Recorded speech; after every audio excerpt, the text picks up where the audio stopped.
우리 말씀 같이 보겠습니다. 예레미야서 3장 11절부터 18절 말씀입니다.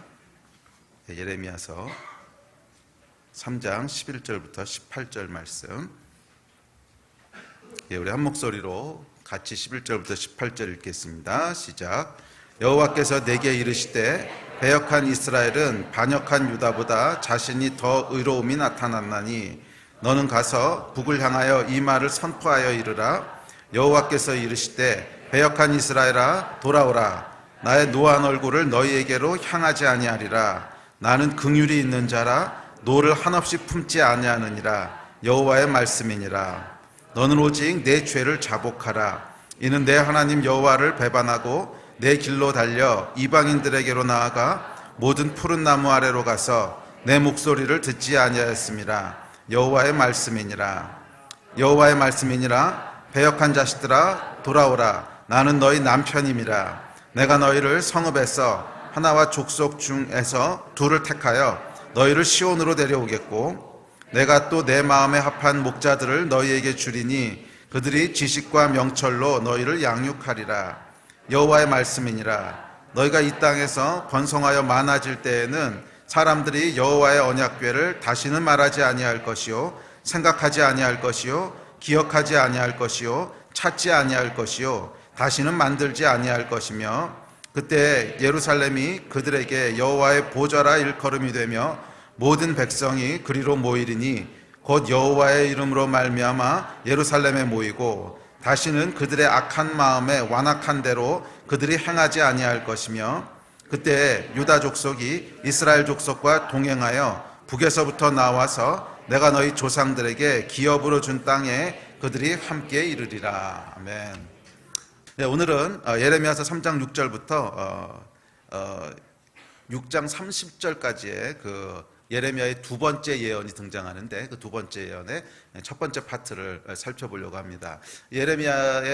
예레미야서는 예레미야 이제 전반부 후반부 이렇게 두 개로 크게 나눠지는데 예레미야 전반부 25장까지는 예레미야가 했던 12편의 예언들을 기록하고 있습니다. 근데 오늘 이제 살펴볼 이 3장은 3장 6절부터 6장 30절까지 어쩌면 이 12편 중에 가장 긴 예언인데 예레미야의 두 번째 예언입니다. 근데 예레미야 두 번째 예언은 워낙 긴 예언이기 때문에 굉장히 다양한 예언을 담고 있는데 크게 요약을 하면 회개와 그리고 하나님의 심판에 대한 경고입니다. 이 커다란 두 가지 주제를 가지고 예언하고 있습니다. 그래서 오늘은 그 중에서 예레미야서 3장 11절부터 18절까지 나오는 말씀을 통해서 예레미야의 회개에 대한 메시지를 함께 살펴보려고 합니다. 그 기독교 신앙에 있어서 복음에 있어서 아마 가장 핵심적인 단어 중 하나가 회개일 것입니다. 회개하라 천국이 가까웠느니라 죄인들아 회개하라. 그렇죠? 예수를 믿지 않는 사람들도 회개라고 하는 단어에 대해서는 익숙하게 알고 있습니다. 아마 교회 그러면 제일 먼저 떠오르는 단어 중에 하나가 회개가 아닐까 싶습니다. 그런데 요즘은 꼭 그렇지도 않은 것 같아요. 분명히 제가 어렸을 때 70년대, 80년대, 90년대 이게 자라올 때는 교회 기독교 그러면 제일 먼저 떠오르는 단어들이 회개였습니다. 분명히 회개였는데 요즘은 교회 기독교 그럼 뭐가 먼저 떠오를지 모르겠어요. 그런데 회개란 단어는 아닌 것 같아요. 별로 인기 있는 단어가 아닌 것 같습니다. 교회 안에서도 별로 인기 있지 않고 그러다 보니까 교회 밖에 있는 교회를 나오지 않는 사람들 사이에서도 회개라고 하는 단어가 그렇게 많이 일컬어지는 단어는 아닌 것 같습니다. 그럼에도 불구하고 여러분 성경에서 가장 중요하게 다루는 단어 중에 하나는 분명히 회개입니다. 그리고 이 회개는 우리에게 큰 복을 가져다 주는 그런 능력이 있습니다. 저는 저와 여러분 가운데 회개를 통해서 큰 하나님의 복들을 누리게 되는 그런 은혜의 역사가 있기를 다시 한번 축복합니다. 예레미야 선지서를 보면 오늘 본문에서 배역한 자식들아 돌아오라 이렇게 회개를 외치고 있습니다. 하나님은 당신의 백성이 당신에게로 돌아오기를 원하십니다. 돌아오기를 원하십니다. 왜냐하면 하나님은 우리의 아버지시기 때문에 그렇습니다. 하나님은 우리를 사랑하시는 분이시기 때문에 우리와의 관계 회복을 원하십니다. 또한 이 하나님은 만복의 근원이 되십니다. 이 이야기는 제가 지난 기도회 기간 동안에도 몇 번 나눴는데 모든 선한 것, 모든 복은 하나님께로부터만 옵니다. 하나님 외로부터 오는 복이라는 건 없습니다. 만복의 근원 되신 분은 우리 하나님 한 분이십니다. 그래서 하나님께로 돌아가지 않으면 복을 받을 길이 없는 거예요. 하나님께로 돌아가지 않으면 복을 받을 길이 없는 거예요. 그런 의미에서 회개라고 하는 것은 에발산, 저주로 향해 가던 발걸음을 돌이켜 그리심산, 축복으로 가게 되는 이 돌이킴을 일컫습니다. 저는 저와 여러분 가운데 오늘 이 회개에 대한 말씀을 통해서 우리 삶 가운데서 에발산으로 가던 발걸음들이 멈춰지고 그리심산으로 돌이키게 되는, 복에 이르게 되는 큰 은혜의 역사가 있게 되기를 주의 이름으로 축복합니다. 자, 회개에 대해서 살펴봅시다. 자, 본문 13절에 보면 회개에 대해서 이렇게 정의하고 있습니다. 회개에 대한 데피니션인데요. 13절 한번 읽어봅시다. 시작. 너는 오직 내 죄를 자복하라. 이는 내 하나님 여호와를 배반하고 내 길로 달려 이방인들에게로 나아가 모든 푸른 나무 아래로 가서 내 목소리를 듣지 아니하였음이라. 여호와의 말씀이니라. 너는 오직 내 죄를 자복하라. 회개를 정의하고 있는데, 회개란 여러분 죄를 자복하는 것입니다. 누구 앞에서? 하나님 앞에서. 하나님 앞에서 내가 여호와를 배반하고 여호와 하나님이 인도하신 그 길이 아니라 내가 원하는 길, 이방인들이 달려가다 하나님을 모르는 사람들이 살았던 그 길로 마음대로 달려가면서 살았습니다. 내가 여호와 하나님의 말씀을, 목소리를 듣지 않았습니다. 이 말씀을 순종하지 않았습니다 하는 것을, 이 죄를 고백하는 거예요. 하나님 앞에 자백하고 고백하는 것이 회개의 정의입니다. 그런데 이 죄를 고백하고 자백한다고 하는 이 회개는 두려움 가운데 억지로 막 죄를 자복하는 자아 비판하고는 다른 것입니다. 회개하고 자아 비판하는 것하고는 다른 거예요. 또한 이 회개는 가만히 있어봐, 내가 무슨 죄를 졌지? 그래서 막 기억나는 대로 쫙 죄 리스트를 써가지고서 이만한 리스트를 만들어가지고서 막 부들부들 떨면서 하나님 내가 이 죄를 졌습니다. 살려주십시오. 이것하고도 또 다른 것입니다. 회개는 사실은 그런 건 아니에요. 죄를 이 자아 비판을 하거나 죄에 대한 리스트를 만들어서 하나씩 하나님한테 이렇게 다 보고하거나 이것을 회개라고 부르는 것은 아닙니다. 이어지는 14절에 보면 이 죄를 자백하라고 하는 것이 무슨 말씀인지에 대해서 이렇게 설명합니다. 14절입니다. 시작. 여호와의 말씀이니라. 배역한 자식들아 돌아오라. 나는 너희 남편임이라. 아멘. 이 돌아오라, 자백하라고 말씀하셨는데 그 이유는 뭐냐면 나는 너의 남편이기 때문이라는 거예요. 그러니까 하나님이 원하시는 것은 뭐냐면 자아 비판이 아니라 하나님과의 관계가 다시 회복되는 것을 원하시는 것입니다. 그러니까 예를 들면 이 부부간에 큰 부부 싸움으로 인해서 서로 보지도 않고 별거하고 막 이런 부부가 있는데 이건 뭐예요? 관계가 지금 정상적이 아닌 거죠. 깨져 있는 거죠. 그런데 아니야, 그렇게 되면 안 돼. 우리는 부부기 때문에 다시 원래 사랑하는 온전한 관계를 회복해야 돼. 이것에 대한 초청이 회개라는 거예요. 그래서 회개는 어떤 두려움에 대한 것도 아니고, 회개는 죄 리스트를 만들어서 보고하는 것도 아니고, 회개의 가장 핵심은 뭐냐면 하나님 앞에 우리의 마음을 돌이키는 것입니다.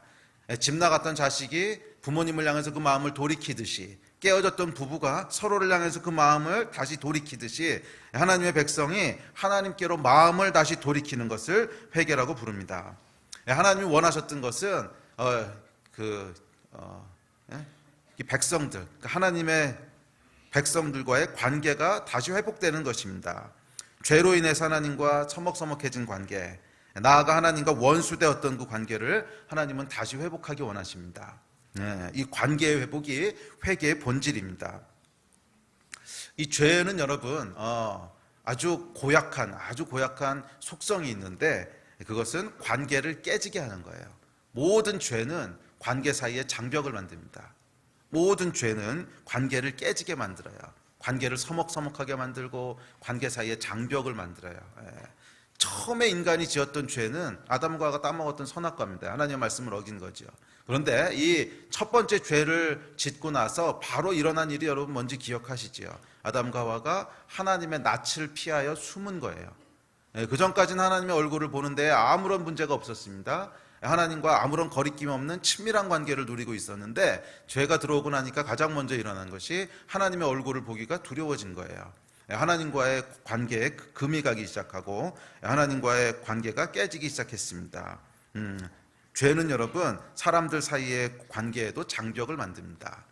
이게 하나님뿐만이 아니라 사람들 사이의 관계에도 죄가 들어오게 되면 장벽이 생겨요. 죄로 인해서 부부가 깨지고 죄로 인해서 친구가 원수가 되는 것을 이제 어렵지 않게 봅니다. 심지어 죄는 부모와 자식 관계도 깨놓고요, 형제 관계도 갈라지게 합니다. 이것이 죄의 특성이에요. 왜냐하면 죄를 지으면 그 죄에 연관된 사람의 얼굴을 보는 것이 부담이 됩니다. 여러분 그렇지 않겠어요? 예, 제가 그 전에 한번 그 부부 상담을 한 적이 있는데 우리 교회는 아니었어요. 저기 이제 미국에서였는데 미국에서 부부 상담을 한 적이 있는데 그 부부 중에서 그 남편이 외도를 한 거예요. 바람을 핀 거야. 그래서 이제 바람을 피고 나서 그게 이제 드러났죠. 드러나가지고 부부 사이가 이제 거의 돌이킬 수 없을 정도로 깨졌는데, 그리고 어떻게든지 다시 회복을 해보려고 이제 애쓰고 노력하는 뭐 이제 그런 와중에 이제 만났습니다. 제가 잠깐 만나서 이렇게 얘기를 들어줬는데 서로요 얼굴 보는 거를 그렇게 어색해하는 거예요. 서로 얼굴 보기를 그렇게 어색해하는 거예요. 이게 부부가 맨날 한 입을 덮고 자던 사람인데 죄가 들어오고 나니까 서로 얼굴 보는 게 어색해서 계속 딴 데만 보고 있어요. 이렇게 남편은 이쪽 먼 산 보고 아내는 저쪽 먼 산 보고 서로 얼굴을 안 보더라고. 이게 여러분 제가 그 상담을 하다가 딱 알게 됐어요. 아담과 하와가 하나님의 낯을 피했다고 하는 게 이런 거구나.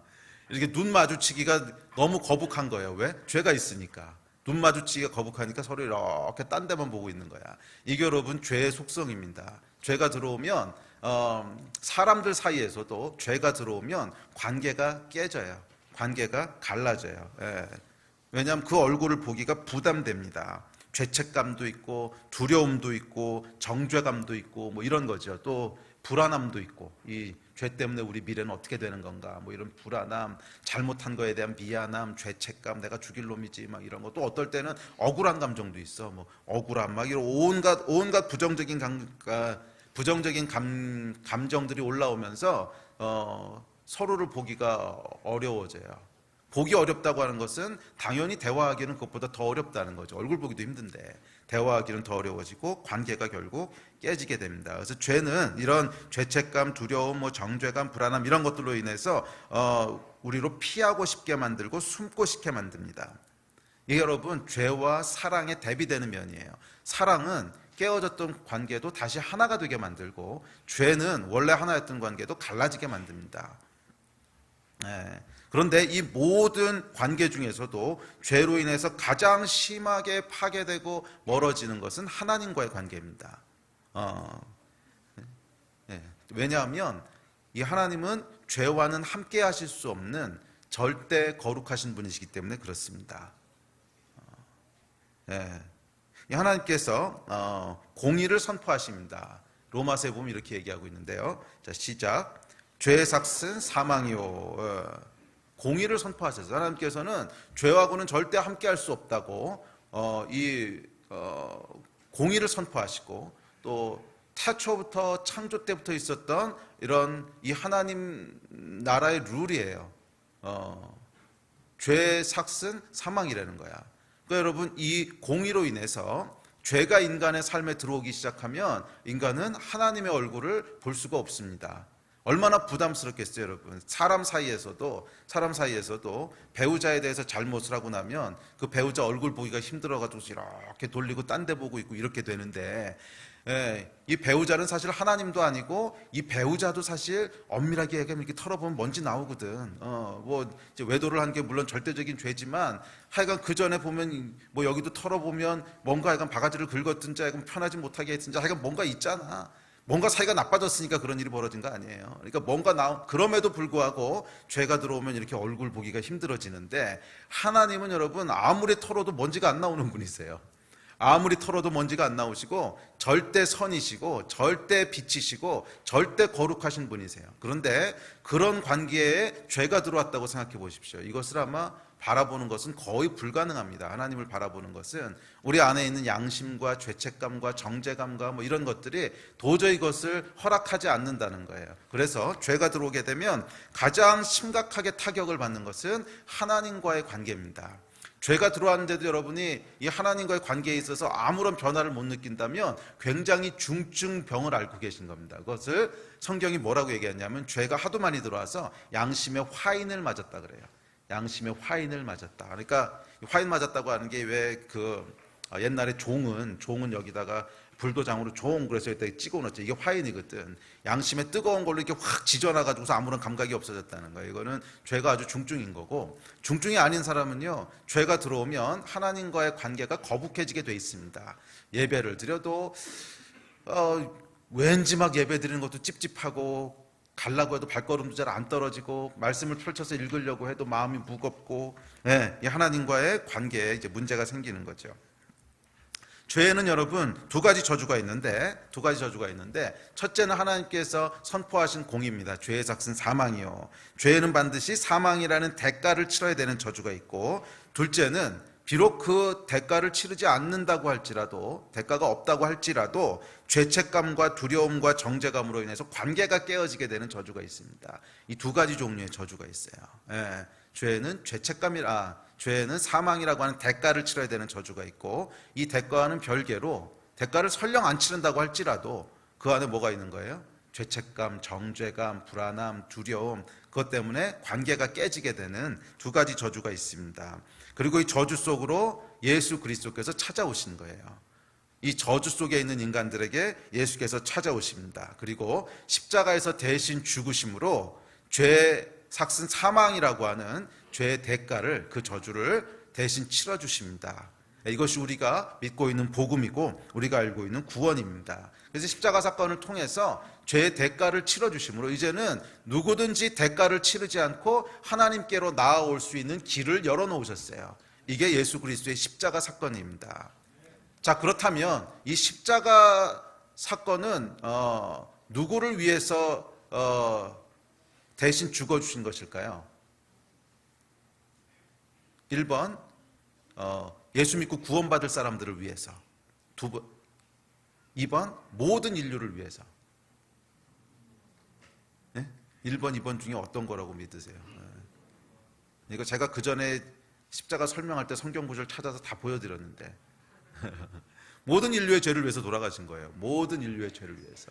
그래서 이 다음에 우리가 죽고 나서 하나님의 심판대 앞에 가면 천국 지옥 이 말씀하실 때 너 언제 무슨 죄 졌지? 너 언제 무슨 죄 졌지? 이렇게 재본 다음에 이거는 죄가 너무 많네, 지옥, 이렇게 하시지 않는다는 거예요. 이거는 뭐 불교나 아니면 저기 이슬람이나 무슨 이교도들이 믿는 것이고, 하나님 그렇게 하시는 분이 아니세요. 죄는 기억지도 않으시고 이미 다 사라졌다 그랬어요. 그러면 우리가 심판받는 이유는 뭐예요? 예수를 그래서 믿었냐 안 믿었냐 이거 하나 보고 물으시는 거예요. 이거 예수 믿었냐 안 믿었냐 이거 하나 보고 구원하시는 거예요. 그래서 모든 인류의 죄를 다 사하셨습니다. 그래서 죄의 저주가 사라졌어요. 그런데 두 번째 문제가 남아있어요.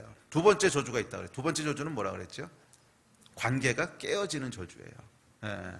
그래서 죄의 대가를 치르지 않는다고 할지라도, 우리 안에 있는 죄책감, 정죄감, 불안함, 두려움, 이 수많은 죄의 어떤 저주들로 말미암아 관계가 계속 깨어져 있는 거예요. 그런데 이 관계의 저주를 다시 회복하는 길은 자기 스스로 하는 수밖에 없어요. 누가 대신해 줄 수 있는 게 아니라는 거예요. 왜? 나와 하나님 사이의 관계이기 때문에 누가 내 대신 관계를 해결해 줄 수 없다는 거야. 그것이 바로 회개입니다. 그래서 회개를 통해서 예수 그리스도께서 십자가를 통해서 하나님께 나아갈 수 있는 길을 활짝 열어놓으셨다면 그 길을 실제로 걸어서 하나님 앞에 나아가는 것이 회개라는 거예요. 이 회개를 통해서 하나님과의 깨어졌던 관계가 다시 회복되기를 주의 이름으로 축복합니다. 그래서 이 죄의 삭은 사망이라고 하는 이 저주를 예수께서 십자가로 말미암아 다 회복하셨다면, 근데 뭐 여기는 또 이제 장로교 신학자들하고 논쟁하려면 또 얘기가 길어집니다. 이 얘기를 하려면 길어지는데 뭐 복잡하게 생각하지 맙시다. 뭐 그 얘기는 혹시 다음에 기회가 있으면 뭐 예정론이냐 아니면은 뭐 자유주의냐 뭐 이런 거에 대한 얘기는 다음에 기회가 있으면 하지요. 그런데 어쨌거나 분명한 것은 예수 그리스도께서 십자가를 통해서 모든 인류의 죄를 사하셨어도 우리가 회개하고 하나님 앞에 나아가지 않으면 그것이 효력을 발휘하지 못한다는 거예요. 여전히 하나님과는 분리된 죄로 있는다는 거예요. 이 죄 때문에 하나님 앞에 나아갈 수 없는 높은 벽이 있었는데 하나님께서 그것을 다 이렇게 치워놓으셨어요. 예수께서 다 치워놓으셔서 누구든지 가려면 이제 가면 돼. 누구든지 가려면 가면 돼. 죄에 대한 저주는 사라졌어. 그런데 실제로 내가 죄를 자백하고 하나님과의 관계를 회복하기 원합니다. 그리고 하나님께로 돌아가지 않으면 길이 열려 있는 것 자체만 가지고선 회복이 일어날 수 없다는 거예요.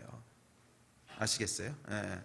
그래서 우리가 스스로 하나님 앞에 내가 죄를 졌습니다, 내가 하나님을 떠나서 잘못 살았습니다 하는 것을 자백하고 우리 마음을 다시 하나님께로 돌려서 돌아갈 때 그것을 회개라고 부르고, 이 회개를 통해서 하나님의 구원의 역사가 완성되는 줄로 믿습니다. 예. 자, 뿐만 아니라 이 죄를 자백하라고 하나님께서 말씀하시는데, 이 자백에는요 또 독특한 능력이 있어요. 저희가 하나님과의 만남 수양에 가서도 계속 그거에 대한 이야기들을 살펴보는데, 죄를 자백한다고 하는 것에는 좀 독특한 능력이 있는데, 그건 뭐냐면 죄의 능력을 무기력하게 만드는 능력이 있어요. 죄의 능력을, 죄의 어떤 그 저주를 무기력하게 만드는 능력이 있어요. 죄의 아주 중요한 속성 중에 하나는 숨기고 감추는 것입니다. 어둠 속으로 숨기고 감추는 거예요. 근데 여러분, 죄는 감추고 묻어놓고 땅에다 묻는다고 해서 그 죄의 어떤 효력, 죄의 저주가 사라지는 게 아니에요. 감추면 감출수록, 숨기면 숨길수록 죄의 능력은 더 강해져요. 이것은 사람 사이에서도 마찬가지고 하나님과의 관계에서도 마찬가지입니다. 사람 사이에서 여러분 죄가 있고 어떤 문제가 있으면 그것을 고백하고 미안하다고 사과해야지 깔끔하게 해결이 되는 것이지, 내가 뭐 잘못한 게 있고 그 잘못한 것 때문에 저 사람이 마음이 상해 있어. 그런데 마치 아무 일도 없었다는 듯이 꿍 하고 이렇게 바닥에다 묻어두고 땅속에 묻어두고 아무 일도 없었다는 듯이 히히거리고 헤헤거리고 그 사람한테 다가가면 이 사람 뭐라고 생각하겠어요? 더 막 속이 뒤집어지지 않겠어요? 더? 아니 저게 지금 나한테 이렇게 해가지고 나는 속이 뒤집어지는데 저는 아무것도 안 하고 히히거리고 있어. 속이 더 뒤집어지죠. 이게 죄의 능력이 오히려 더 배가 돼버린단 말이에요. 그러니까 죄의 문제를 해결하려면 죄를 빛 가운데로 드러내야 돼요. 굉장히 중요한 원칙입니다. 죄를 빛 가운데로 드러내야 돼요. 죄는 빛 가운데로 드러나는 순간 힘을 잃어버리게 돼 있어요. 죄가 빛 가운데로 드러나면 힘을 잃어버리게 돼 있어요. 그래서 여러분, 사람 사이에서도 죄가 있고 잘못한 것이 있으면 그것을 빛 가운데로 드러놓고 정직하게 가서 미안하다고 사과하고 대가를 치러야 될 것이 있으면 치르고, 그래야 그 관계가 다시 회복이 되죠. 그냥 아닌 것처럼 묻어놓고 히히거리고 헤헤거리면 오히려 관계가 더 심각하게 망가지죠. 모든 관계의 기본입니다. 죄는 우리의 관계를 깨기 때문에 이 죄 갈라놓고 깨게 하는 그 힘을 없애는 방법은 자백하고 고백하는 거예요. 그러면 여러분, 죄를 부인하지 마세요. 그리고 하나님 앞에서 잘못한 것이 있다면 그냥 없는 척하고 묻어놓고 가지 마세요. 하나님은 이미 다 용서하셨습니다. 여러분들이 그 죄를 정직하게 하나님 앞에 드러냈고, 근데 사실 여러분, 그 죄를 드러내지 않는다고 해서 하나님 모르시겠어요? 뭐 어차피 다 아시는 건데, 죄를 자백하라고 하신 이유는 우리의 양심 때문에 그런 거예요. 우리 안에 있는 양심이 고백하지 않고 자백하지 않은 죄에 대해서 계속 부담을 느끼고 죄책감과 정죄감과, 그래서 하나님의 얼굴을 피하게 하기 때문에 하나님께서는 그렇게 하지 말라 그러셨어요. 죄를 자백하고 내게로 돌아오라고 하나님 말씀하십니다. 이 하나님의 말씀대로 죄를 하나님 앞에 자백하고 고백하고 우리의 마음을 하나님께로 돌리는 자들은 하나님의 은혜와 한량없는 복을 누리게 될 줄로 믿습니다. 아멘. 둘째, 회개함에 있어서 너무 늦은 때는 없습니다. 예레미야서는 남쪽 유다에 대한 예언입니다. 유다가 망해갈 때 했던 예언이고, 북쪽 이스라엘은 이미 예레미야가 등장하기 100년 전에 죄로 말미암아 다 망하고 흩어지고 없어졌습니다. 100여 년 전에 하나님 심판을 받아 아수르에게 멸망해서 다 흩어져 버렸어요. 8절에 보면 이렇게 얘기하고 있습니다. 시작. 내가 배역한 이스라엘이 간음을 행하였으므로 내가 그를 내쫓고 그에게 이혼서까지 주었을 때 그의 반역한 자매 유다가 두려워하지 아니하고 자기도 가서 행함을 내가 보았노라. 그러니까 이 북쪽 이스라엘은 이미 하나님의 심판을 받아서 이혼 증서를 주셨대요. 언약을 파기하고 멸망시키고 흩어버리고 끝냈다는 거예요. 그런데 남아있는 유다까지도 너희 지금 그러고 있느냐, 이런 상황입니다. 그런데 12절에 보면 놀라운 말씀이 등장합니다. 자, 우리 같이 읽읍시다. 시작. 너는 가서 북을 향하여 이 말을 선포하여 이르라. 여호와께서 이르시되 배역한 이스라엘아 돌아오라. 나의 노한 얼굴을 너희에게로 향하지 아니하리라. 나는 긍휼이 있는 자라. 노를 한없이 품지 아니하느니라. 여호와의 말씀이니라. 여러분 이 회개하고 돌아오라는 예레미야서의 3장의 말씀이 놀랍게도 유다를 향한 메시지가 아니라 북을 향해서 이스라엘을 향해서 말하라는 거예요. 이건 사실은 굉장히 뜬금없는 얘기입니다. 굉장히 뜬금없는 얘기예요. 지금 우리 상황에서는 잘 이해가 안 될 수 있지만 그냥 이스라엘이나 유다나 이러고 넘어갈 수 있지만 이게 사실은 그런 상황이 아니거든요. 이미 100년 전에 다 멸망해서 없어졌어요. 이미 100년 전이면 20세기 초야. 그러니까 예를 들면 조선이야, 조선. 근데 갑자기 하나님이 오늘 우리에게 말씀하시다가 조선을 향해서 예언해라 이런 메시지가 나오는, 얼마나 생뚱맞아요. 조선은 지금 존재하지도 않는데 이미 다 없어지고 사라진 나라인데, 그것도 100년 전에. 100년 전에 사라진 나라면 정확히 조선이거든. 근데 어느 날 하나님께서 너는 조선을 향해서 예언해라, 조선아 내게로 돌아오라 이렇게 예언하신다는 거예요. 굉장히 사실은 생뚱맞은 예언입니다. 그런데 여러분 이 예언이 중요한 이유는 하나님께서 이때까지도 이스라엘을 포기하지 않고 계셨다는 거예요. 이때까지도 이스라엘을 포기하지 않고 계셨다는 거예요. 유다는 아직 망하기 전입니다. 이땐 유다는 아직 망하기 전이기 때문에 기회가 충분히 있어요. 하나님께서 계속 돌아오라고 말씀하시는 것 당연해 보입니다. 그런데 이스라엘은 아니거든. 이미 심판받아서 다 끝나고 완전히 끝난 상황 종료. 그런데 그런 이스라엘을 향해서 하나님께서 돌아오라고 말씀하고 계세요. 이 하나님께는 여러분 너무 늦은 것이라는 건 없어요. 하나님께서는 인간의 눈으로 봤을 때는 완전히 끝난 것 같은 상황, 인간의 눈으로 봤을 때는 더 이상은 가망이 없어 보이는 상황, 인간의 눈으로 봤을 때는 이미 끝나도 100년 전에 끝나서 이미 상황 종료야, 이런 상황에서조차도 하나님은 기회의 문을 계속 열어놓고 계세요. 기회의 문을 계속 열어놓고 계세요. 이것이 우리 하나님의 마음인 줄 믿습니다. 이스라엘이 여러분 어떤 나라입니까? 구약을 읽어보면 북쪽 이스라엘은 정말 선한 것을 한 번도 행한 적이 없는 나라야. 남쪽 유다는 가끔 가다가 그래도 선한 왕들이 나와서 하나님을 따라요. 무슨 요시아도 나오고 이렇게 나오는데, 북쪽은요 여로보암 이후로 한 번도 선한 왕이 나온 적이 없어. 모든 왕이 다 악하고 모든 왕이 다 하나님을 떠났고 백성이 한 번도 하나님을 진지하게 찾은 적도 없고, 정말 여기는 막장이에요, 막장. 그리고 이미 100년 전에 끝난 나라, 이혼 증서를 주셔서 이미 끝, 너는 나하고 더 이상 아무 관계가 없어, 너희는 이제 나하고 언약 관계도 없는 거야, 끝났어. 그리고 멸망된 나라. 그런데 여러분 그 나라를 향해서 이때 하나님께서 북을 향하여 이스라엘을 향하여 너희는 내게 돌아오라고 말씀하신다는 거예요. 제가 이 말씀을 묵상하다가 진짜 너무 놀랐어요. 아니, 하나님이 지금 이스라엘이라니, 제가 이거 잘못 본 거 아니에요? 이스라엘을 왜 갑자기 부르죠? 이게 사라지고 없어진 지가 언젠데. 근데 여러분 이것이 하나님 아버지의 마음입니다. 여러분 어린 자녀를 잃어버린 부모님을 보신 적 있습니까? 어린 자녀를 잃어버린 부모님은요 죽을 때까지 그 자녀에 대한 걸 포기 못하세요. 죽을 때까지 자녀에 대한 걸 포기 못하세요. 3살 4살 때 잃어버려서 한 50년 60년을 지금 잃어버리고 지냈어. 그래서 지금 그 아이가 정상적으로 컸다면 한 60쯤 됐을 거야. 그런데도 이 80, 90 되신 그 노부모는 60이 됐어도, 아들이 이미 60이 됐어서 노인이 됐을지라도 그 아이를 포기하는 걸 제가 본 적이 없어요. 아이를 포기하는 걸 본 적이 없어요. 사람들 눈에는 아니 5년도 아니고 10년도 아니고 50년 전에 잃어버린 아이를 어떻게 찾습니까? 그 아이가 어디서 죽었지 지금까지 살아있겠습니까? 당연히 그렇다고 생각을 하는데, 살아있다고 한들 찾을 수 있는 가능성은 제로 아닙니까? 사람들은 당연히 그렇게 생각하는데 부모는 그렇지 못해요. 부모는 50이 됐든 60이 됐든 60년이 됐든 하여간 끝까지 포기하지 못해.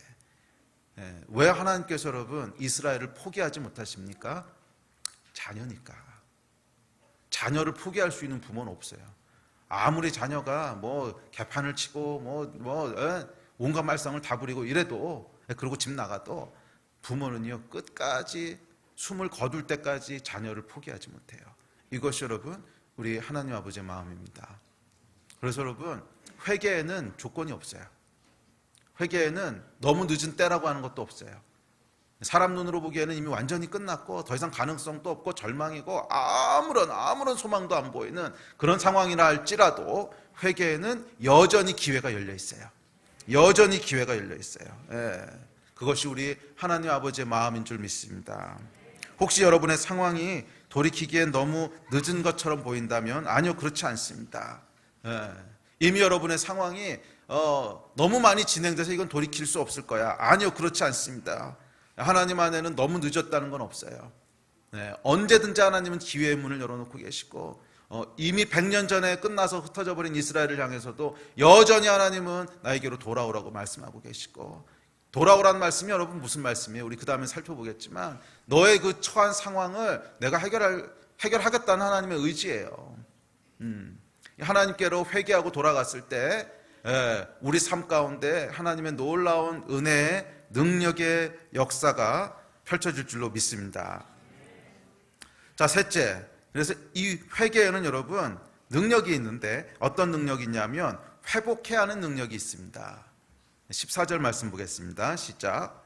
내가 너희를 성읍에서 하나와 족속 중에서 둘을 택하여 너희를 시온으로 데려오겠고. 이 회개 여러분 특징이 있는데 그 특징은 한마디로 복을 받게 된다는 거예요. 왜냐하면 하나님은 만복의 근원이시기 때문에 그래요. 인간은 하나님 앞으로 돌아갈 때 복을 누리게 돼 있어요. 왜? 원래 그렇게 창조하셨어. 원래 인간은 하나님 안에 있을 때 모든 좋은 것들을 누리도록 그렇게 창조하셨어요. 그래서 하나님께서 우리를 돌아오라고 말씀하셨을 때, 하나님과의 정상적인 관계로 회복하라고 말씀하셨을 때 그 회복의 놀라운 결과는 우리에게 복이 부어지는 거예요. 우리에게 복이 부어지는 거예요. 첫 번째 복은 잃어버렸던 것을 다시 회복해야 하는 복이 있습니다. 회개는 여러분, 여러분이 죄로 말미암아 잃어버리고 상실하고 망하게 되었던 것을 다시 돌이켜 회복하게 하는 그 능력이 있는 줄 믿습니다. 회개는 잃었던 것을 다시 찾게 하고 망했던 것을 다시 세우게 합니다. 죄가 들어올 때 여러분, 죄가 들어오면 우리 안에 하나님이 주신 기쁨이 사라집니다.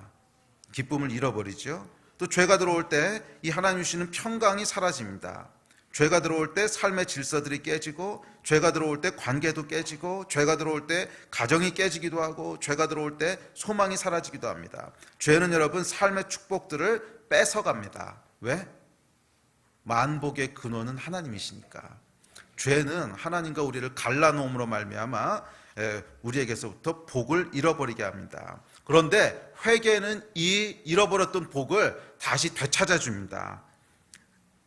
그래서 우리가 회개하고 하나님 앞으로 돌아올 때 우리는 잃어버렸던 하나님의 자녀라고 하는 신분을 다시 되찾게 되고, 회개는 잃어버렸던 영성을 다시 되찾게 되고, 회개는 우리 안에 기쁨을 다시 회복시키고, 회개는 우리 안에 그 소망을 다시 회복시키고, 평안을 다시 회복시키고, 잃어버렸던 복음의 능력들을 다시 회복시키고, 회개는 잃어버렸던 생명까지 다시 회복해 하는 능력이 있습니다.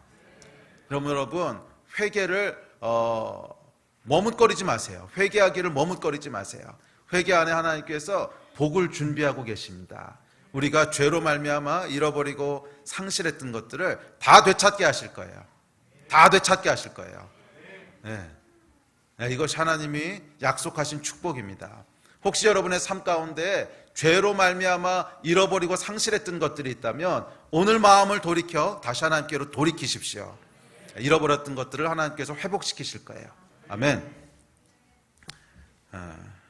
더 나아가 15절부터 18절까지 말씀을 보면 하나님께서 단순히 회복시키시는 것을 넘어서서 그 이상의 축복을 주신다고 약속하십니다. 이 회개가 여러분 참 놀라운 게요. 참 놀라운 게 단순히 우리가 죄로 말미암아 잃어버렸던 것들을 회복시켜 주시는, 복구시켜 주시는 것이 아니라 그것을 뛰어넘는 복을 주신다는 거예요. 잃어버렸을 때보다 더 많은 복들을 주신다는 거예요. 그래서 15절에 보면 이렇게 약속하십니다. 자, 15절 시작. 내가 또 내 마음에 합한 목자들을 너희에게 주리니 그들이 지식과 명철로 너희를 양육하리라. 회개할 때 하나님께서 내 마음에 합한 목자들, 영적인 리더들을 주셔서 너희를 지식과 명철로 양육하게 하겠다고 약속하십니다. 사람은 여러분 어떤 영적 리더를 만나느냐는 것이 참 중요합니다. 이단 리더를 만나서 여러분 이단에 빠지는 사람들 보세요. 어떤 리더를 만나느냐는 것이 그 사람의 삶에 큰 영향을 미칩니다. 왜냐하면 리더는 이끌어주는 사람이기 때문에 그래요. 리더는 이끌어주는 사람이기 때문에 잘못된 리더를 만나면 굉장히 고생을 하고 삶이 망가지고, 정말 하나님 안에서 좋은 리더를 만나면 그 삶이 훨씬 복되고 그렇게 됩니다. 자, 그런데 오늘 본문 말씀의 약속은 단순히 그런 좋은 목자, 좋은 리더를 만나게 하셨다는 것 이상의 의미를 갖고 있습니다. 이것이 만약 구약의 상황이라면 맞아요. 하나님께서 좋은 리더들을 주셔서 좋은 왕을 보내주시고 좋은 선지자들과 제사장들을 주셔서 너희가 복을 받게 하겠다, 이런 약속이지만 신약으로 넘어오면 여러분, 우리의 리더 중에 최고의 리더는 누구세요? 성령님이세요. 우리의 리더 중에 최고의 리더는 성령님이세요. 그렇지 않습니까? 우리 목자 중에 최고의 목자는 성령님이세요. 그래서 이 약속을 신약적으로 해석한다면 하나님께서 성령님을 통하여 우리를 올바른 길로 인도하시겠다는 거예요. 우리를 보호하시겠다는 거예요. 이것이 회개에 주어져 있는 첫 번째 축복입니다. 하나님께서 좋은 목자, 성령 하나님, 우리 안에 내주하시면서 우리를 인도하시는 분을 통해서 우리를 영적으로 인도하시고 우리를 보호하시고 복되게 하시겠다는 거예요. 회개에는 여러분, 성령께서 우리 삶을 이끄시고 충만케 하시는 복이 있습니다. 여러분, 최고의 복 아닙니까? 성령 충만케 되시기를 축복합니다. 자, 16절입니다. 또 16절에서 이렇게 말씀하십니다. 시작. 여호와의 말씀이니라 너희가 이 땅에서 번성하여 많아질 때에는, 회개하면요 다시 번성해서 많아지게 하신대요. 복에 대해서 제가 말씀드렸습니다. 복은 성경에서 얘기하는, 특별히 구약에서 얘기하는 복은 양이 많아지는 거라고. 그런데 나쁜 것의 양이 아니고 좋은 것, 선한 것의 양이 많아지는 것을 복이라 그랬어요. 그래서 회개에는 하나님께서 복을 약속하시는데 풍요케 되고 좋은 것들이 양쪽으로 많게 되는 그런 복이 있을 거라고 말씀하십니다. 자녀가 많아지게 되고 숫자도 넉넉해지게 되고 재산도 많아지게 되고, 이게 하나님께서 주시는 복이라는 거예요. 그런데 이 복이 어디서 누리는 복이냐면 이 땅에서 누리게 되는 복이래요. 회개는 여러분, 하늘에서 누리게 되는 복이 있습니다. 이 땅에서 삶을 다 마치고 하나님 앞에 가게 되면 영원한 천국에 들어가게 되는 하늘에서 누리는 복이 분명히 있어요. 그런데 하나님께서 뭐라고 약속하셨냐면, 회개하는 자들에게는 하늘에서뿐만이 아니라 이 땅에서 번성하여 많아지게 하는 복을 주신대요. 이 땅에서 번성해서 많아지게 하는 복을 주신대요. 회개하여 하나님과의 온전한 관계를 회복한 사람은 이 땅에서 풍성한 삶을 누리게 되는 줄 믿습니다. 왜냐하면 그것이 하나님의 약속이에요. 정말 하나님을 신실하게 믿고 정말 하나님을 신실하게 따라가는 사람들은 여러분, 이 땅에서 풍성하고 행복한 삶을 삽니다. 뭐 재정적으로 꼭 넉넉해서 풍성하다는 게 아니라 그의 영혼과 그의 마음이 항상 풍성하고 풍요롭고 기쁜 삶을 살아요. 우리 믿음의 선배들을 보면 뭐 재정적으로는 좀 어려웠을 수도 있어요. 왜냐하면 나라가 다 어려웠을 때니까. 뭐 전쟁 직후에 나라가 돈이 어디 있습니까? 다 같이 가난했을 때인데. 그런데 그 극심한 가난 속에서도 정말 하나님 신실하게 따랐던 사람들은 얼굴에 빛이 났어요. 항상 마음에 기쁨이 있었고 풍요함이 있었고 인생이 정말 살만했어. 정말 기쁘고 풍성했어요. 이게 하나님의 약속입니다. 이 땅을 살아가는 동안에도 하나님과의 올바른 관계 가운데 있는 사람은 풍성한 삶을 살게 될 줄로 믿습니다. 복을 누리게 될 줄 믿습니다. 자, 셋째 17절입니다. 17절 같이 읽읍시다. 시작. 그때 예루살렘이 그들에게 여호와의 보좌라 일컬음이 되며 모든 백성이 그리로 모이리니 곧 여호와의 이름으로 말미암아 예루살렘에 모이고 다시는 그들의 악한 마음에 완악한 대로 그들이 행하지 아니할 것이며. 회개는 우리를 영적인 부흥으로 인도합니다. 17절은 부흥에 대한 묘사입니다. 사람들이 예루살렘에 모여서 하나님을 예배하게 되는. 회개는 여러분, 우리 영혼에 부흥을 줍니다. 회개할 때 우리의 예배가 살아나기 시작하고, 회개할 때 우리 안에 죽어있던 예배가 살아나고, 예배가 기다려지고, 예배에 감격이 있고. 혹시라도 여러분 가운데 예배가 약간 매너리즘에 빠졌거나 예배에 대한 감격이 옛날 같지 않거나, 예배를 나오긴 하는데 그냥 그래. 그 여러분 잘 돌아보셔야 됩니다. 어쩌면 여러분 안에 아직 해결되지 않은 죄가 있어서 그럴 수 있어요. 해결되지 않은 죄 때문에 그럴 수도, 뭐 꼭 죄 때문만은 아닐 수도 있는데, 많은 경우 우리 안에 죄가 해결되지 않고 남아 있으면 예배가 죽어요. 그런데 회개를 통해서 우리가 죄의 장벽을 무너뜨리고 하나님 앞에 나올 때 우리 안에 영적인 어웨이크닝이 일어납니다. 영적인 회복이 일어나요. 예배가 살아나고 기쁨이 살아나고 정말 하나님 앞에 나오는 것이 즐겁고, 그래서 복을 받게 되는 거예요. 넷째, 마지막 네 번째 복은 18절입니다. 시작. 그때 유다 족속이 이스라엘 족속과 동행하여 북에서부터 나와서 내가 너희 조상들에게 기업으로 준 땅에 그들이 함께 이르리라. 마지막 네 번째 회개의 복은 다시 관계가 회복되는 복입니다. 북과 남으로 나눠져 있던 이스라엘과 유대가 다시 하나가 돼서 하나님이 약속한 땅으로 들어가게 된대요. 관계의 회복에 대한 약속입니다.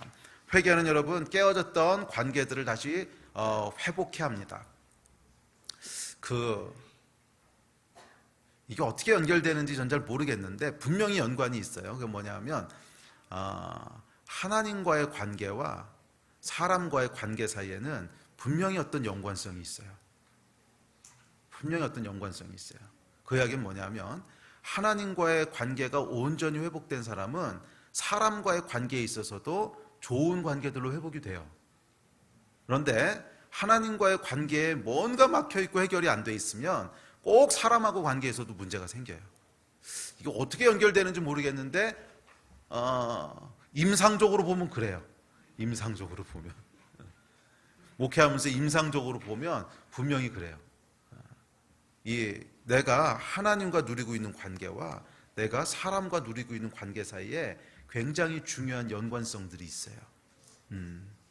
혹시 여러분 가운데 사람과의 관계에서 계속 문제가 생기고 뭔가 해결되지 않는 관계에 그런 단절이 있다면 하나님과의 관계를 좀 심각하게 짚어보실 필요가 있어요.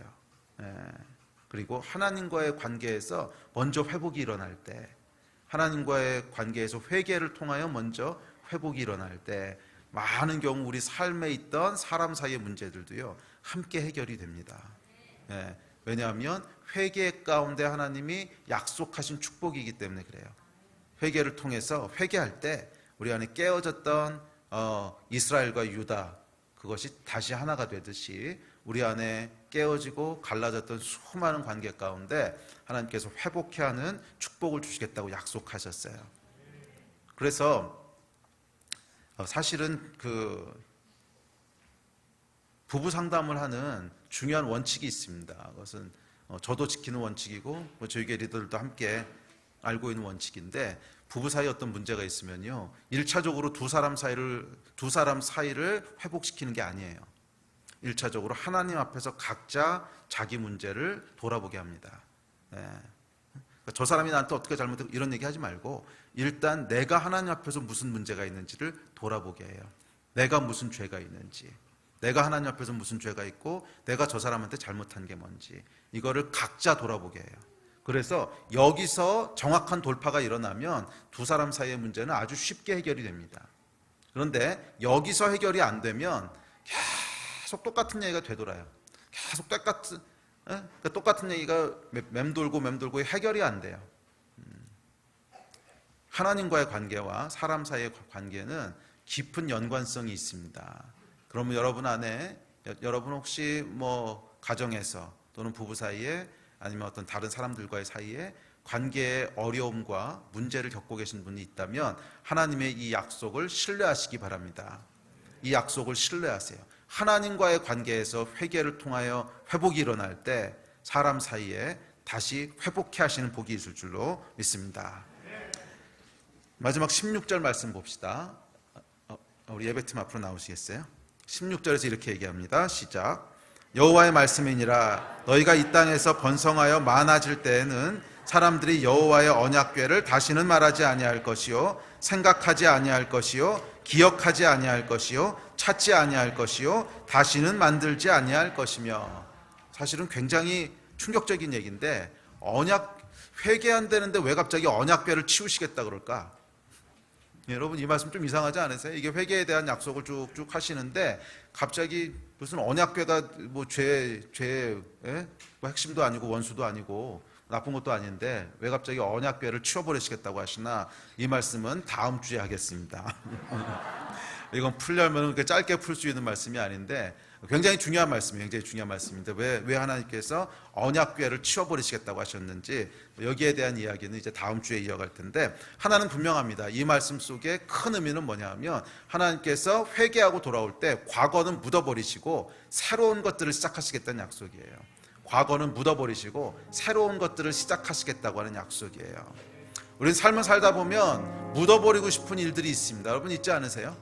과거에 이건 좀 묻어버렸으면 좋겠어. 이건 나도 좀 기억 안 했으면 좋겠고 사람들도 좀 기억 안 해줬으면 좋겠고 이것 때문에 나에게 지금 주어지는 어떤 어려움, 환경 이것도 다시 좀 리셋됐으면 좋겠고 싹 다 묻고 좀 새로 시작했으면 좋겠다, 이런 마음들 여러분 있을 때 있지 않으세요? 그런데 하나님께서 회개 가운데 이 약속을 하셨어요. 회개하는 자들에게는 더 이상 기억하지 않을 것이래요. 과거의 일들을 더 이상 기억하지 않을 것이고 다 묻어버리시겠다는 거예요. 다 묻어버리시고 새로 시작하시겠다는 거예요. 새로 시작하시겠다는 거예요. 여러분, 삶을 새로 시작하실 수 있습니다. 할렐루야. 성경은 여기에 대해서 여러분 여러 번 얘기하고 있습니다. 말씀 구절 몇 구절 볼까요? 자, 시작. 그런즉 누구든지 그리스도 안에 있으면 새로운 피조물이라. 이전 것은 지나갔으니 보라 새 것이 되었도다. 너희는 이전 일을 기억하지 말며 옛날 일을 생각하지 말라. 보라 내가 새 일을 행하리니 이제 나타낼 것이라. 너희가 그것을 알지 못하였느냐? 반드시 내가 광야에서 길을 사막에 강을 내리니 내가 그들의 악행을 사하고 다시는 그 죄를 기억하지 아니하리라. 여호와의 말씀이니라. 여러분, 과거에 여러분들이 어떤 삶을 살았던, 어떤 죄를 지었던, 어떤 후회가 있던, 어떤 억울함이 있던, 어떤 평가를 받았던, 어떤 실패를 했던, 어떤 아쉬움이 있던, 모두 다 지우시겠다는 거예요. 다 땅에다 묻어버리시겠다는 거야. 그리고 하나님께서 새로 시작하겠다고 하는 약속의 말씀을 주십니다. 여러분, 이것이 회개 가운데 주어지는 놀라운 하나님의 은혜의 약속인 줄로 믿습니다. 하나님 앞에는 여러분 너무 늦은 것도 없고요, 불가능한 것도 없습니다. 너무 늦은 것도 없고 불가능한 것도 없어요. 이미 100년 전에 멸망해서 없어진 조선, 아니지, 이스라엘을 향해서 하나님이 지금이라도 돌아올 수 있다고 말씀하고 계시고, 이미 다 끝나버리고 불가능하고 아무 소망이 없고 절망이라고 생각했을 때조차도 하나님께서는 아니야, 내가 새 일을 시작할 거야, 내가 새로운 일을 시작할 거야 라고 약속하시는 분이신 줄 믿습니다. 이것이 여러분 이스라엘을 향한 하나님의 말씀일 뿐만이 아니라 오늘날 저와 여러분을 향한, 오늘날 하나님의 백성을 향한 하나님의 초청이고 약속인 줄 믿습니다. 오늘날도 하나님께서 당신의 백성들을 부르고 계세요. 초청하고 계세요. 죄를 자백하고 내게로 돌아와라. 죄를 자백하고 내게로 돌아와라. 내게로 돌아왔을 때 너희 안에 있는 모든 죄와 저주와 슬픔과 실패와 모든 것들을 내가 다 묻어버릴 것이고, 그 위에 전혀 새롭게, 완전히 새롭게 시작할 수 있는 새로운 삶을 내가 약속한다. 이것이 여러분 하나님의 초청이고 약속인 줄로 믿습니다. 지금까지 여러분들이 어떤 삶을 살아오셨던, 어떤 실패가 있었고, 어떤 좌절이 있었고, 어떤 문제가 있었던, 여러분 기억하지 않으세요. 하나님께서 기억하지 않으신다고 했어요. 기억하지 않으신다고 했어요. 회개하는 여러분 능력이 있습니다. 우리의 모든 과거를 하나님이 싹 지우시는 능력이 있습니다. 그리고 새 일을 행하실 것입니다. 복된 일들을 행하실 것입니다.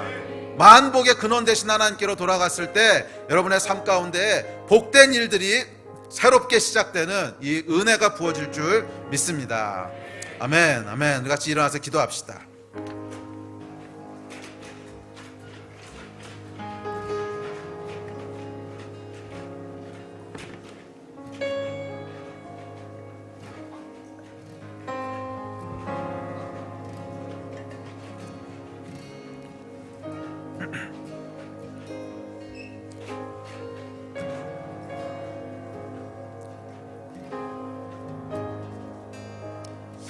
우리 한번 같이 기도할 때 오늘 말씀을 기억하시면서 여호와 하나님께로 우리 마음을 다시 한번 드립시다. 죄를 자백한다고 하는 것은 죄에 대한 자백이 핵심이 아니라 하나님과의 관계를 가로막고 있던 것들을 제거한다는 뜻이에요. 하나님과의 관계를 가로막고 있던 것들을 제거한다는 뜻이에요. 보통 사람들이 회개라고 하는 말을 하게 되면 오해하는 것이 있습니다. 기억 안 나는 죄까지 막 끄집어내가지고서 하나님 이거 잘못했고 저거 잘못했고 이런 걸 회개라고 생각하거나, 아니면 이미 하나님 앞에서 다 돌이킨 건데도 죄책감이 남아가지고서 아직 해결 안 된 것처럼 또 끄집어내가지고 회개하고, 또 그 다음에 또 다음에 또 기회가 오면 그거 또 끄집어내서 회개하고, 이게 아니 이미 하나님이 기억도 안 나신다고 하신 것을 자꾸 끄집어서 회개하고 끄집어내서 회개하고, 이게 회개가 아니에요. 그것은 내 죄책감의 문제지. 그런 게 회개가 아닙니다. 회개의 핵심은 뭐냐면 하나님과 나 사이의 관계를 가로막고 있는 것들을 제거하는 게 회개의 핵심입니다. 회개의 핵심입니다. 오늘 좀 회개하고 하나님 앞에 기도하며 나아갈 때 먼저 하나님 앞에 우리 마음을 드립시다. 그리고 혹시 여러분의 삶 가운데 하나님과의 관계에 조금이라도 영향을 미치는, 그런데 내가 아직 제거하지 못하고 있는 그 어떤 거, 뭐 습관일 수도 있고 나의 가치관일 수도 있고 뭐 아직 해결 안 된 어떤 사람과의 관계일 수도 있고, 하여간 이 하나님과의 관계에 조금이라도 영향을 미치는, 그런데 아직 내가 뽑아버리지 못한 그것들을 하나님 앞에 자백하는 것이 회개입니다. 이미 뭐 과거에 지었던 죄, 근데 하나님 앞에 주님 잘못했습니다, 내가 다시는 안 그러겠습니다, 그러고 끝난 거, 그거를 또 끄집어내는 게 회개가 아니에요. 그게 무슨 괴기 영화도 아니고 뭐 이미 해결했는데 뭐 또 나오고 계속 그래. 이게 회개가 아니에요. 지금 과거에 내가 했던 거 말고, 과거에 했는데 하나님 앞에 이미 회개하고 끝낸 거는요, 그냥 잊어버리십시오. 그거에 계속 묶여 있으면 안 돼요. 이게 그거 계속 묶어두는 게 마귀가 하는 거예요. 죄책감과 정죄감으로 묶어두려고. 혹시라도 그런 게 있다면요, 그거는 그냥 믿음으로 선포하세요. 그건 나하고 이미 끝난 거고 관계 없는 거야. 그걸 왜 자꾸 끄집어내? 그게 지금도 여러분의 삶 가운데 영향을 미치고 있다면 그건 회개해야지. 그런데 이미 끝난 거고 내가 더 이상 그거 하고 있지 않고 뭐 그런 걸 지금 끄집어내서 뭐 하겠다고. 그건 마귀가 하는 거예요. 진짜 회개는 지금 내 삶 가운데 하나님과의 관계에 영향을 미치고 있는 거, 아무리 작은 거라도, 조그만 가시 같은 거라도 그것들을 하나님 앞에서 뽑아버리는 겁니다. 우리 함께 좀 기도할 때 혹시 여러분 기도하시면서 그런 것들을 조명해 주시는 것이 있다면 오늘 하나님 앞에 그걸 고백하시라는 거예요. 하나님, 내가 이것을 정리하겠습니다. 내가 이것을 하지 않겠습니다. 이것을 뽑아버리겠습니다. 이게 회개고 돌이키는 거예요.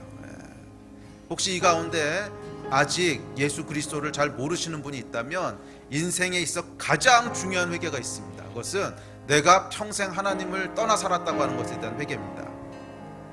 난 그게 중요한지도 몰랐는데요. 죄는 여러분 알고 짓든 모르고 짓든 죽는 거예요. 청산가리가 독약이죠. 청산가리를 여러분 알고 먹으면 죽고 모르고 먹으면 삽니까? 청산가리는 여러분 알고 먹어도 죽고 모르고 먹어도 죽는 거예요. 하나님을 떠나서 살았던 죄는 알고 졌든 모르고 졌든 그 삭은 사망인 거야. 아직 이 가운데 예수 그리스도를 모르시는 분이 있다면 오늘 이 사실을 회개하셔야 돼요. 하나님, 내가 나를 지으신 분을 모르고 살았습니다.